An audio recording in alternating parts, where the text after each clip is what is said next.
Are you tired of your serve looking like this? I would be too.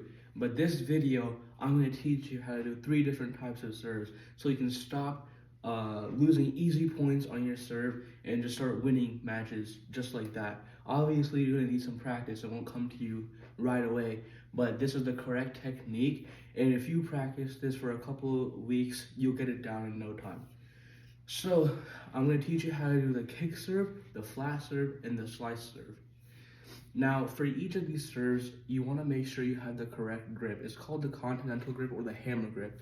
Basically, because I see a lot of people holding it in a grip called the pancake grip, which is like this, and you don't want to do that because it can cause a lot of injury to your arm and it makes for a very inconsistent serve. The kind of serve you want to have is called the continental grip or the hammer grip. So if you see this ridge right here to the left, you want your thumb to be on the left side of that. So it's like a hammer, you can go straight down like this. The reason you want this is because it provides for more stability through your serve and just has you have a much more consistent serve while having a continental grip. And also, the number 2, for all of these serves, you want your feet position. So think about clock face. The 1 o'clock is about right here, and the 3 o'clock is right here. So you want your left foot to be at the 1 o'clock position, and your right foot to be at the 3 o'clock position. You'll see when I show the example of my serve. Okay, now that we got that out of the way, first off, the kick serve.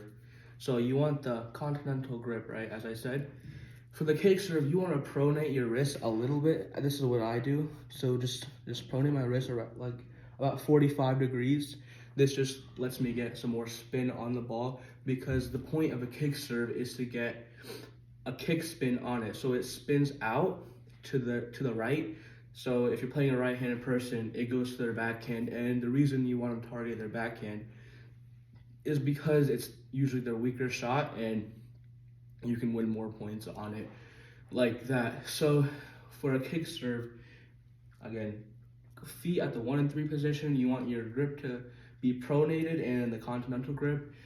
Now to the toss. So for each of these serves, the toss is going to be slightly different. For the kick serve, you want your toss to be to the left and behind you, just so you can brush up like this. So remember, to the left and behind you, so you can brush up like this. Now for the brush up on the racket so you can get that spin on the ball. You want your racket to basically scratching your back. You want it down here as you're bending your knees to go up into the serve. And basically you make a parabola shape with your racket and you end with the racket on the right side of your body. So to put it all, and also when you want to bend your knees to load up on the power to get into the serve, you want to wait until when you toss the ball and the ball is at its peak and it's right about to come down, you want to wait until it's right about to come down. You bend your knee, lower the power onto your front knees, jump, and then make contact almost at the ball's peak of the toss. So to put it all together, continental grip, pronate the wrist, toss it to the left behind you, wait for the ball to get to its peak, scratch the back, load on your leg, load on your front knee, and push through like this and end with your racket on the right side. I'll show an example right here.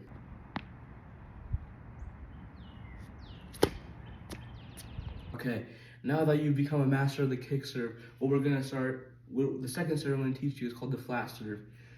So I don't really like the flat serve as much, but it can be quite useful. The reason I like the kick serve and the slice serve a little bit better is because you can get more spin on the ball and makes it more unpredictable for the other person to return. Flat serves, while they're faster, which is a good thing, you want your serve to be fast, it's very easy to predict where the ball is going to go, and therefore it's not as useful in my opinion, but there are some benefits to it. So again, feet at the 1 and 3 position, you want the continental grip, and you basically for this toss, you want it to be in front of you, or on top of you and in front of you, just so you can go load up on your legs like this. Then when you swing, you can go down on the ball like this. The reason you want the toss to be in front of you is because if you just go like this, the ball's gonna go into the net. You wanna jump up and in front while loading on your knees so the ball goes over the net with as much power as you can put on it. Reason you wanna bend your knees is because all the power in your serve comes from bending your knees. I'll show an example of the flat serve right now.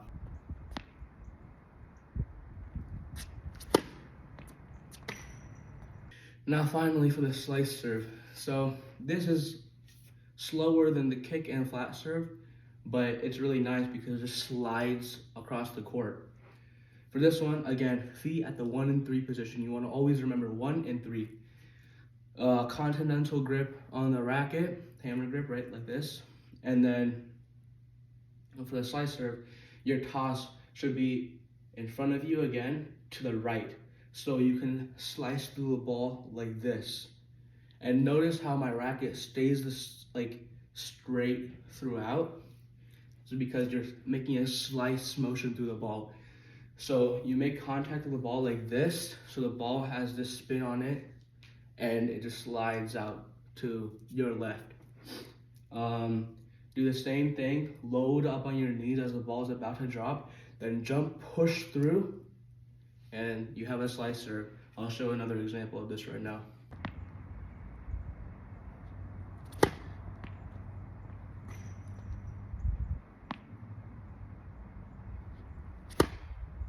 So there you have it. There's 3 different types of serves that'll be very useful to you, and hopefully you'll start making the serves and start become a better player and start winning those easy points that you've been struggling on.